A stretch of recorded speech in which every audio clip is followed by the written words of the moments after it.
خطبہ نمبر 239 آپ علیہ السلام کے خطبے کا ایک حصہ، جس میں آل محمد علیہ السلام کا ذکر کیا گیا ہے۔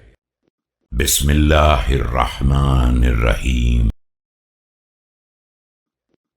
هم عيش العلم وموت الجهل، يخبركم حلمهم عن علمهم وظاهرهم عن باطنهم وصمتهم عن حكم منطقهم، لا يخالفون الحق ولا يختلفون فيه۔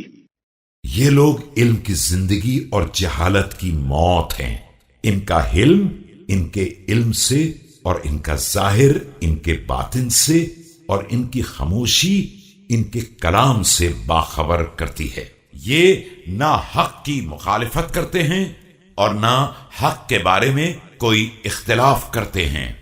هم دعائم الإسلام وولائج الاعتصام، بهم عاد الحق في نصابه وانزاح الباطل عن مقامه وانقطع لسانه عن منبته۔ یہ اسلام کے ستون اور حفاظت کے مراکز ہیں۔ انہی کے ذریعے حق اپنے مرکز کی طرف واپس آئے گا اور باطل اپنی جگہ سے اکھڑ گیا ہے اور اس کی زبان جڑ سے کٹ گئی ہے۔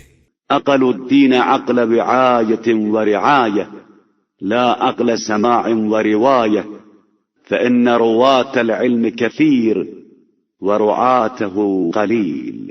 انہوں نے دین کو اس طرح پہچانا ہے جو سمجھ اور نگرانی کا نتیجہ ہے، صرف سننے اور روایت کا نتیجہ نہیں ہے، اس لیے کہ علم کی روایت کرنے والے بہت ہیں اور اس کا خیال رکھنے والے بہت کم ہیں۔